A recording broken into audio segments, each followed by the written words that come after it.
that you all have taken away from living here in Italy at your time here so far? Shanice. I can say that it's taught me how big the world is. Like I said, I was young when I first came here, and I'd never been really out of my town. So coming here, you realize how big the world is and how important it is that you become educated on different cultures, and you don't stay closed-minded when it comes to certain things. Like your way is not the only way. The American way is not the only way. You have to look at all these other different aspects and take that into consideration and think before you speak and really just educate yourself on everything. And as a person of color, we have a certain level of multiculturalism already there, but going overseas takes it to another level of understanding where it's like no one can compare to your experience and to, you know, the way that you know how to communicate with other people, because there's a certain way to communicate with some people that you don't with other people, you know? So I agree with you on that point. Misha? Just some point. Yeah. So what have you taken away from this experience so far? Just in the fact that, like, well, for me, I've been places, I've traveled, but like Sharni said, it wasn't a culture shock at first, but it really opened doors, because, like you said, with interaction, you know, like future-wise, maybe like you want to do international business, you know how to talk to certain people, you have special techniques or ways of communicating with people, as opposed to someone who hasn't been across the country. So you get that extra advantage, I'd say, with communicating with different people. Yes, Misha. Deja. I've learned a lot, but to be concise, I would say being open to a lot of things. So just because I didn't have access to it back home in Chicago doesn't mean that I shouldn't at least give it a chance here. Be it talking to a certain crowd, be it using language that I've never used, or be it anything, maybe a subject that I was never open to. Maybe I should do it because maybe you could do so many things. So one thing I've learned is to be more open. And two, I've learned that just because you travel doesn't mean that you have assimilated or really learned. Because I have met two types of travelers here. There are travelers who come and be tourists and leave the same way. They look for home in another place. And then there's the other traveler who does that. Yeah, they actually go to the place and they learn from the people, the language, the culture. That's one thing, because I love languages, so one thing I do is I view a place through a language.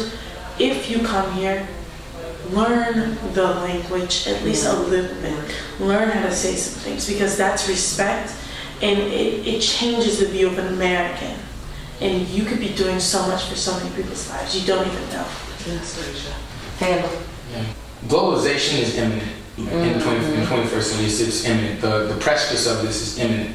You know, being like multicultural backgrounds is a necessity. You know, having globalized yourself is a necessity. Exactly. Yeah, businesses now, all of a sudden your GPA is not important. You know, your degree is not important. What's important? What assets do you have that's never going to go away? So, all right, speaking of language, I've lived in another culture this long, so I know it. You know, for me, I do a lot of things. I ended up doing a lot of jobs here. I taught English. I was a teacher. I have experience in that field. I've been in IT.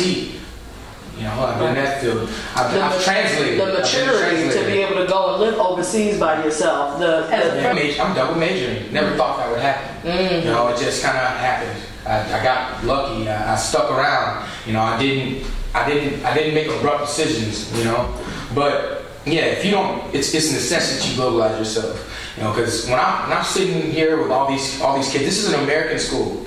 You have kids that come here from all over the place to get an American degree. 56 different countries. 56 different countries. And all of them speak 2-3 languages. All of them want either an international job or they want to work in America or the UK. That's where they want to work. They want those jobs. They want those jobs, and most of them get it. Incredibly flexible. You're around. You can go. We can put you in any context, and it's going to work. And you know, that's one of the things about, especially as Americans and as people of color who are based in America, who come overseas. When you go back, and try and get a job and try and get an internship and things like that. I mean, 2 summers ago, I was interning at the United Nations Foundation. They didn't even ask me for a transcript. When I graduate in December, I'll be starting my internship at the State Department. I don't have a 4.0 GPA. I don't have necessarily all those family connections and things like that. When you go somewhere and you put your all into something and you work for what it is that you want, it's there for you to take it. Exactly. You just have to take it. Exactly. So, Stella.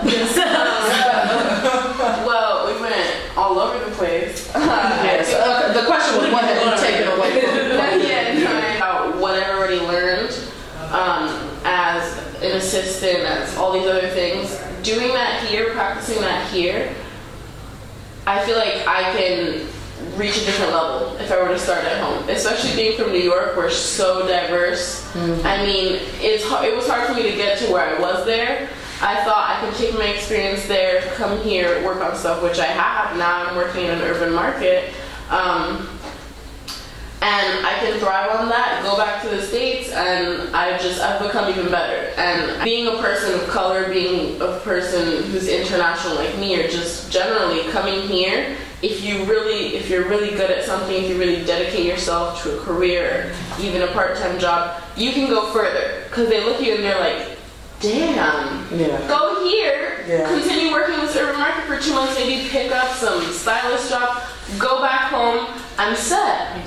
I worked in the fashion capital of the world. At John Cabot.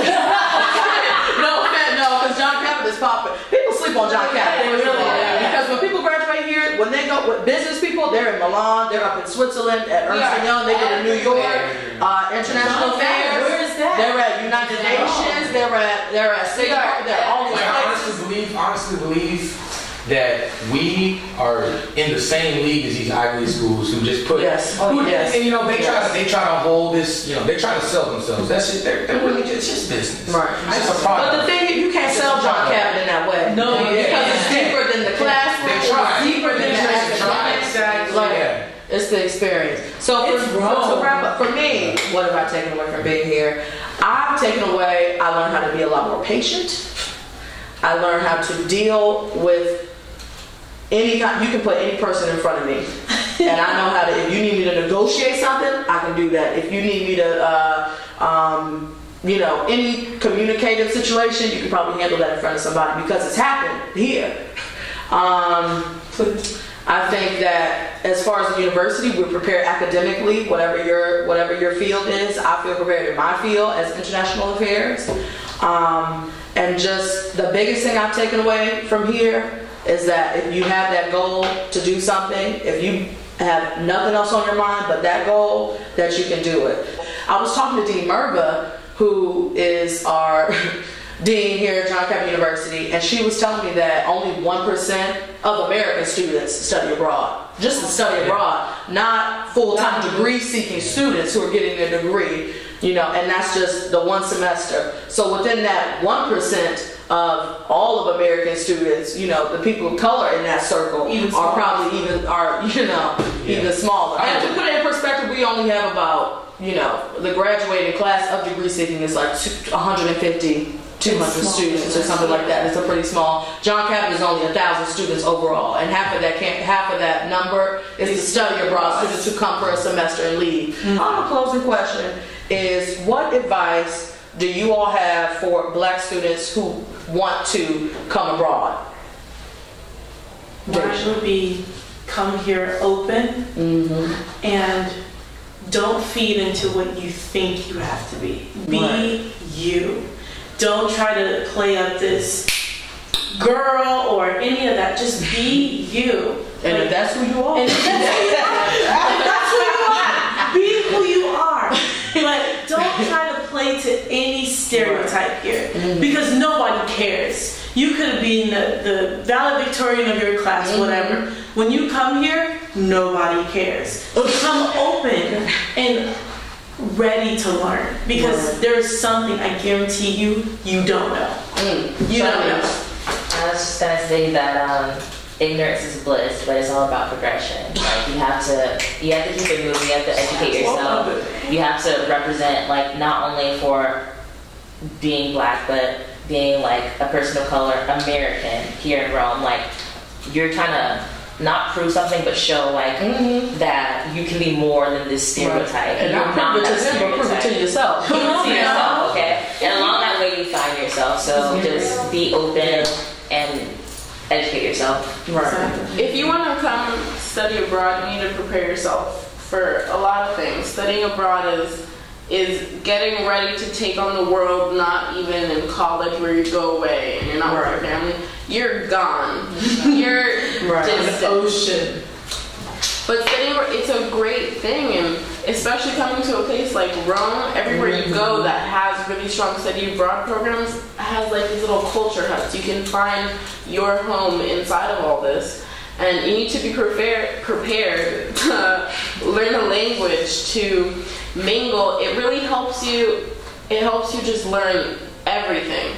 Just going out the first couple of nights, just from learning the different social aspects of whatever part of the world you're in, it changes everything. It changes how you look at your books when you read them. It changes all of that. So a lot of people need to go study abroad, but if you're going to do it, you need to be prepared with the right mentality, with the right openness, and people. You can go to a party and you are yourself. You're not there, you're not like, oh, I look good. Right. Nobody cares. Oh, let me talk about this topic tonight. Right. Oh, I want to hang out with that group. No, you're just there.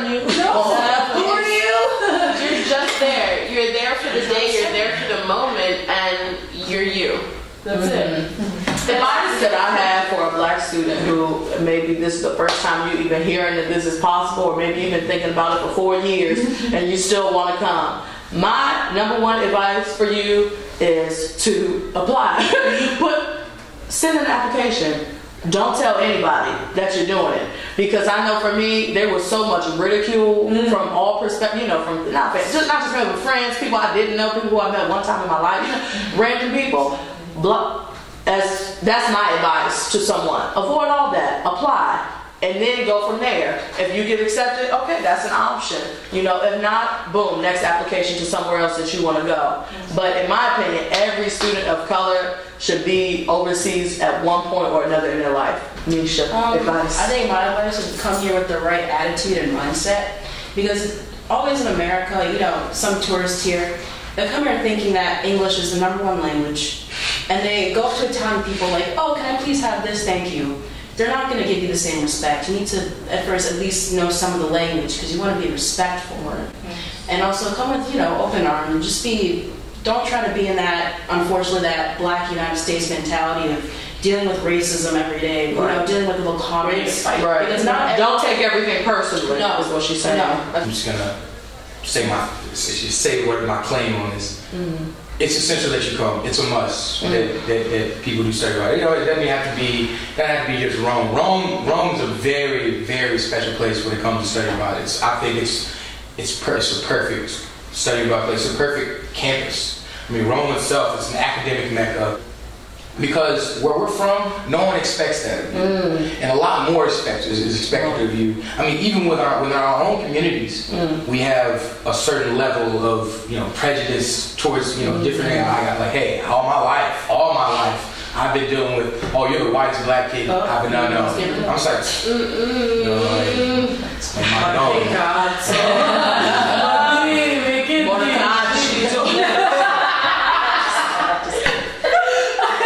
I think on that note, for now, we're going to go ahead and wrap it up.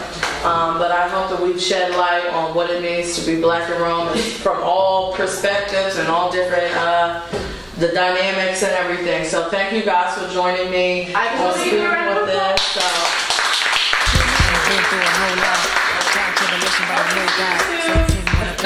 See you wrong. Okay.